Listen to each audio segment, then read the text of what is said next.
ঠান্ডা তো যথেষ্ট হয়েছে, এই তো ভালো ঠান্ডা হয়েছে না? হ্যাঁ ভালো ঠান্ডা হয়েছে। এর ওই চারপাশে তেমন একটা বরফ জমে না, বুঝছেন?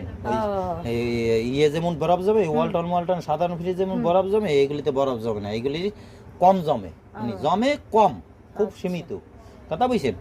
এটাই কোনো গন্ধ নাই, খেয়াল করেছেন? এইটার যে অক্সিজেনটা, এটাই কোনো গন্ধ নাই, এতে দেখেন কোনো গন্ধ নাই, দেখছেন? কিন্তু পচা মাছ তুইতেই পারবেন না, ঝামেলা আছে। রাত করে মাছ কিনে আনলো মানুষে, পচা মাছ ইচ্ছা মতন তুইলেন, ওই রে থোয়া যাবে না, ওই ঝামেলা ওই জায়গায় আছে, বুঝছেন? খালি কিনলেন, ওই মানুষে মনে করলো যে মানে কি মনে হয় সমস্যা আধেকলা, কিন্তু মূলত তো ফ্রিজের বাস হয়ে গেল, পচা মাছ তুইতে পারবেন না আপনি, ইয়া থুইতে পারবেন সারাদিন। হ্যাঁ ঠান্ডা, ঠান্ডা হয়ে গেছে, ঠান্ডা হয়ে গেছে, আপনি মাল জিনিস থন, ও খুললো হয় না খুললো হয়, খুললো হয় না খুললো হয়, খুললো হয় না খুললো হয়, ও নিজের ইচ্ছা। খুলে লাভ কি? লাভ কি? কোনো লাভ নেই তো, আপনার তো সবই ঠিক আছে, তা খুললে লাভ কি?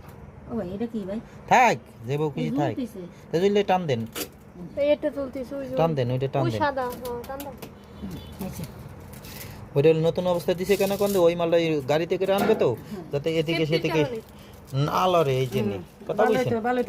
হ্যাঁ ঠান্ডা, ঠান্ডা তো হবেই, ঠান্ডা মাল জিনিস থন, কেন থবেন না? কেন পরে থবেন? কেন থন? বিসমিল্লাহ করে আনেন, পরে থবেন কেন? আপনি ফ্রিজে তো কারেন্ট উঠতেছে, কেন আপনি থবেন না কেন? মাছটা থন নাই না, আর দিয়া লাগবে না, আর দেওয়া লাগবে না, ফ্রিজ আরো ঠান্ডা হয়ে বেশি, মাছ না দিলে আরো ঝামেলা। আপনি ফ্রিজ চালু থাকলে যদি কিছু না তখন আরো ঝামেলা, ফ্রিজটাই খাবে কি? ফ্রিজটা খোরাকি আছে না, খালি ফেটে, ঠিক আছে? খালি আপনার খালি বাতাস খাওয়ালো কাজ হবে, খালি পানি খাওয়ালো কাজ হবে, তাই আপনি তখন মাল জিনিস তো নাই না,